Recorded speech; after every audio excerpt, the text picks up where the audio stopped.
धर्म संस्कृति परिचर्चा में आज हम आए हैं इस देश के नायक और इस देश को दिशा देने वाले, हम सबको मार्गदर्शन देने वाले, कैसे जीवन को योग बना जाए और कैसे कर्म से कर्मयोगी बना जाए, ऐसे महान व्यक्तित्व के पास महाराजा करण सिंह, जिनसे हम जानेंगे कि जीवन का असल उद्देश्य क्या होना चाहिए और जीवन कैसे जीना चाहिए, इसकी आज हम चर्चा करेंगे।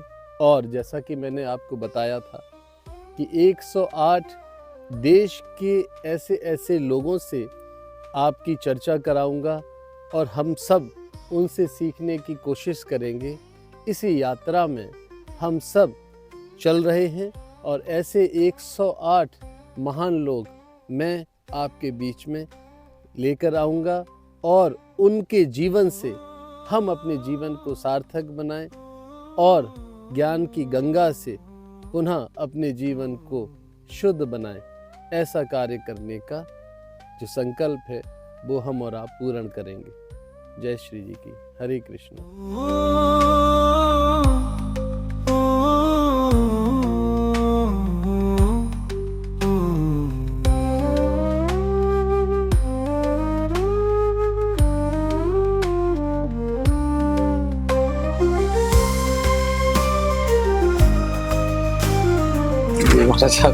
विराजमान था सब।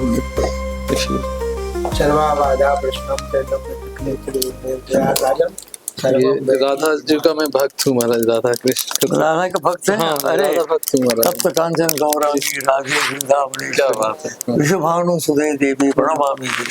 अद्भुत। ये ध्यान आपको ध्यान नहीं आता राधा का भक्त? मैं ये करूंगा महाराज। हाँ हाँ बिल्कुल, मैं राधा कृपा कटाक्ष सुनता हूँ। तप्त कांचन गौरांगी राधे वृंदावनेश्वरी, विश्वभानु सुदे देवी प्रणमामि हरि प्रिय। क्या राधा दर्शन करने आए थे। तो महाराज जी आपकी कृपा से जो भी संत आते हैं, मैं विशेष मुझे सत्संग का अति मैं बड़ा अच्छा लगता हूँ महाराज। नहीं, मैं जो बात कर रहा था संक्षेप में। अच्छा जी कि 4 योग, योग का मतलब है मिलाना। जी जी। योग ब्रह्म और आत्मा को मिलाने के जो तरीके हैं या जो पद्धति है, जो प्रकृति, वो है योग। एक तो ज्ञान योग है, बहुत अच्छा होता है ज्ञान योग।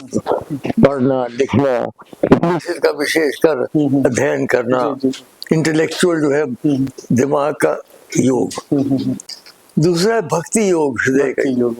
भक्ति योग तो है, आप जानते हैं। और हमारे यहाँ बहुत अच्छी बात है कि हम एक नहीं अनेक, हमारे पास चयन है और कोई धर्म चयन करने की इजाजत नहीं देता। हम किसको नहीं करना, महिला को करना है, देवी को करना। तो भक्ति योग हुई सारा हृदय की योग जो है। जब तक हृदय के पटल नहीं खोलेंगे तब तक कल्याण नहीं होगा। तो ज्ञान योग हुआ मस्तिष्क का, भक्ति योग हुआ हृदय का, कर्म योग हुआ बाहों का। अच्छा अच्छा अच्छा। ये सब प्रवृत्तिर्भूतानां येन सर्वमिदं ततं स्वकर्मणा तम अभ्यर्च्य सिद्धिं विन्दति मानव। गीता में श्री कृष्ण ने कहा कि अपने कर्म से सिद्धि की ओर जा सकते हैं। तो कर्म करना, मगर हर एक कर्म योग नहीं है। कर्म योग वो है जो कर्म अपने इष्ट के चरणों में रखा जाए। वाह बिल्कुल अद्भुत। मेरी भी, क्योंकि दुष्ट कर्म भी लोग करते कहते हमारा कर्म योग नहीं माना जाएगा। कर्म माना जाएगा और उसका जो असर होगा अच्छा बुरा मिलेगा, लेकिन कर्म योग जो है वो यत यत कर्म करो। आत्मा तुम गिरिजामति सहचरः प्राणः शरीरं गृहं पूजाते विषयोपभोग रचना निद्रा समाधि स्थिति संचारः पदयोः प्रदक्षिण विधि स्तोत्राणि सर्वा गिरो यत यत कर्म करोमि तत्तत् अखिलं शंभो तवाराधना। जो काम अगर मैं करूं शंभो के चरणों में रखूं, इस वार्तालाप को मिला के, तो वो कर्म योग। और चौथा योग है राजयोग, श्वास का। जी जी। तो मस्तिष्क का, हृदय का, बाहों का और श्वास का। श्वास का राजयोग तो ये सिखाएंगे एक प्रकार के हैं कई प्रकार की आप प्राणायाम कर सकते हैं।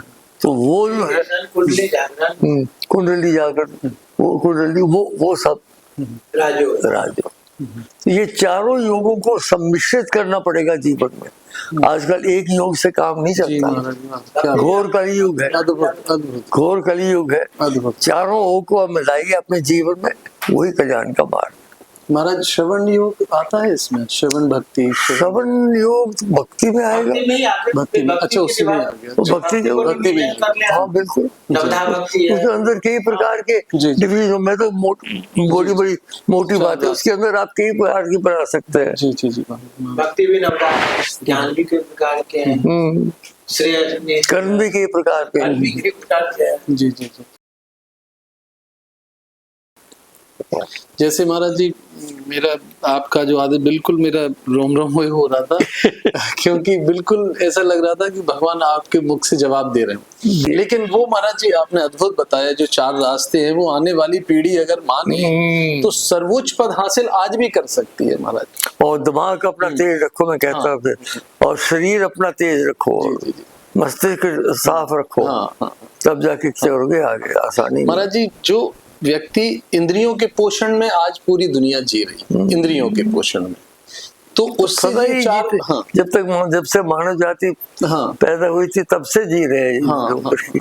लेकिन जो आपने 4 रास्ते बताए वो तो हाँ। वो बचा सकते। और देखिए रास्ता कोई सरल नहीं है। जी उत्तिष्ठत जागृत प्राप्य वरान निबोधत क्षुरस्य धारा निशिता दुरत्य दुर्गम पथ सत कवयो। उठो जागो और क्षुरु के धार के ऊपर चलो, कोई सरल रास्ता नहीं है।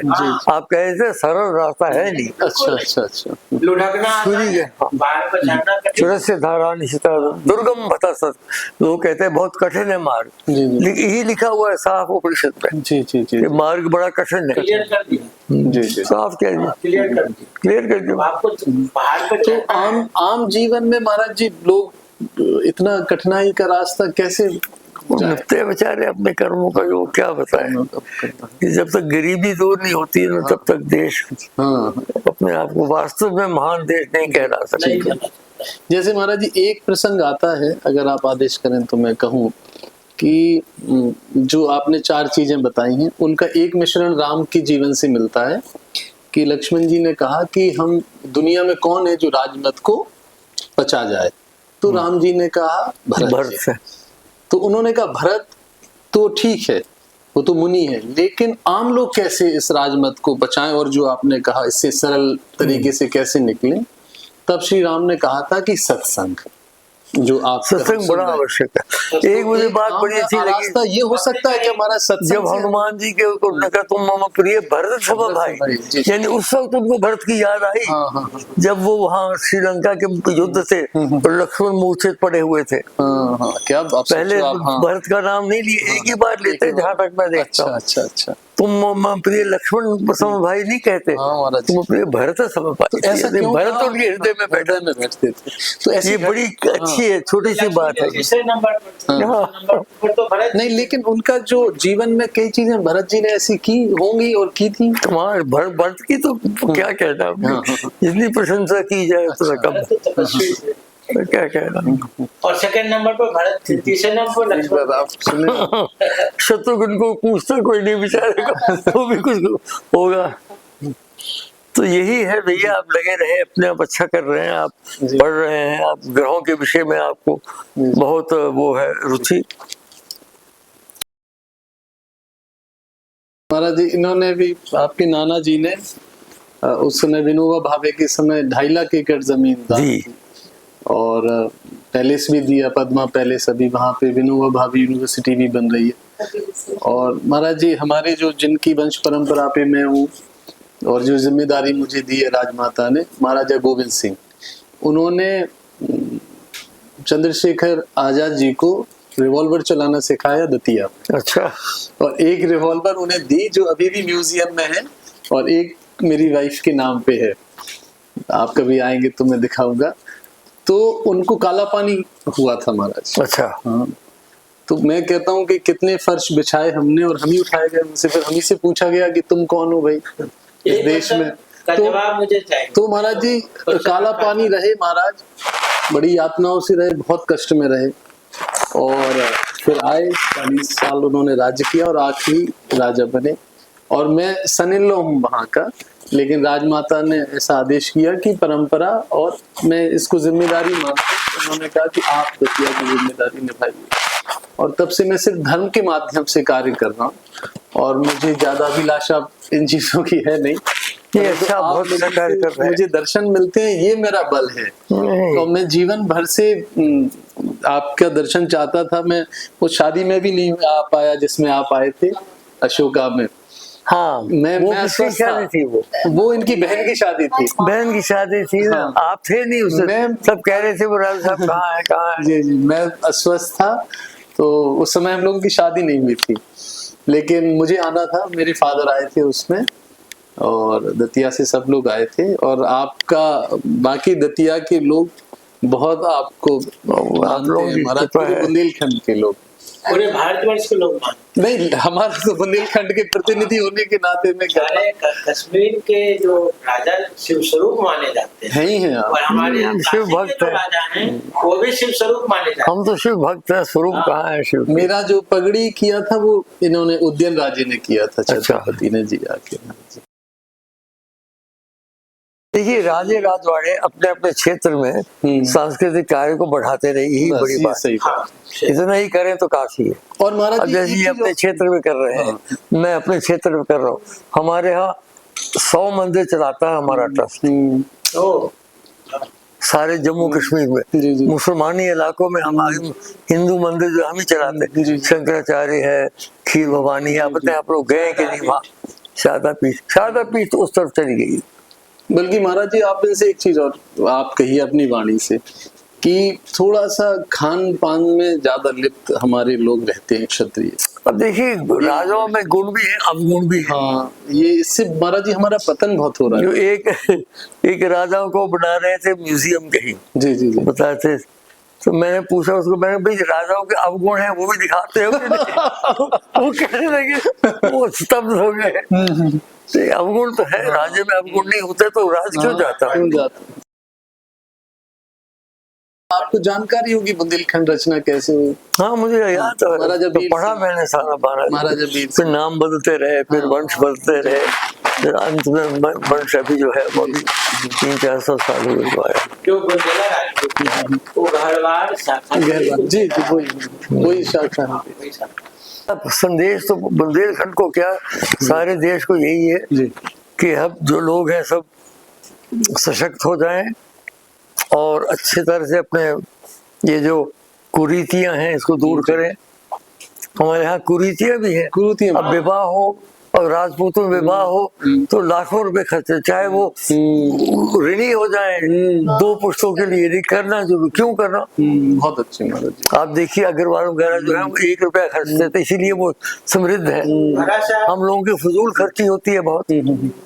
दिल्ली में अग्रवाल भी बहुत खर्च करते हैं, और एक नहीं, जो है वो बात और ऐसी कह रहा हूँ कि ये कुरीतियां दूर करनी चाहिए। और बड़ा अच्छा है जो लड़कियों की शिक्षा हो रही है अब क्षत्रिय समाज में भी, क्योंकि लड़कियों की शिक्षा, महिलाओं का तो बड़ा महत्व रहेगा देश में हमेशा।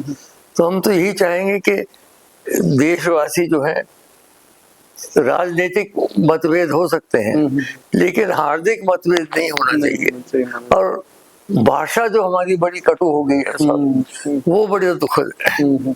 घट घट में तोरे साईं बसत है, कटु वचन मत बोल।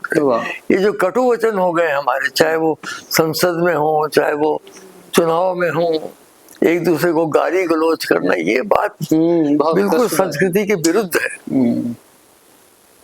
हम भी 40 साल पार्लियामेंट में रहे हैं, कभी हमने अपशब्द नहीं इस्तेमाल किया। बिल्कुल। आपकी तो कुलीनता 4 बार मैं लोकसभा में रहा, 4 बार राज्यसभा। जी जी 40 वर्ष।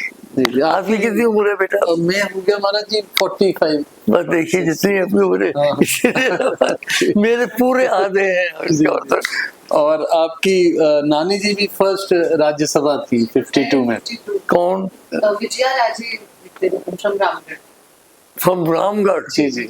You know my way mom. Ramgarh को तो नेपाल की थी ना, हाँ, बड़ी वाली नानी जी, जी बड़ी नानी जी for वो तो महाराजा मोहन की लड़की थी, Yes. वो तो मेरी पत्नी की सगी फूफी थी। हाँ She's my बड़ी नानी.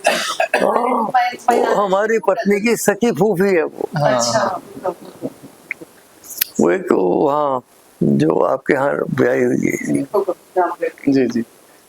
एक रामगढ़ थी और एक शायद रामगढ़ थी, एक वहाँ पन्ना थी महाराज, पन्ना भी थी, एक यहाँ सिंधिया, एक पता नहीं और उड़ीसा में एक और राज्य है, हाँ हाँ वहाँ की थी। खेतरी है। खेतरी में भी थी। उनका बड़ा यंग एज का फोटो है, मैं लाना भूल गया। आपके भी फोटोज रखे पहले रखे होंगे, मैं रखे लाऊंगा होंगे। महाराज जी थे। और मैं कभी दोबारा राजमाता साहब को लेके दर्शन जरूर जरूर आना, जरूर आना, जब मर्जी चले। हाँ, अब तो हमारी वो रिश्तेदारी वो भी निकल गई पुराने की।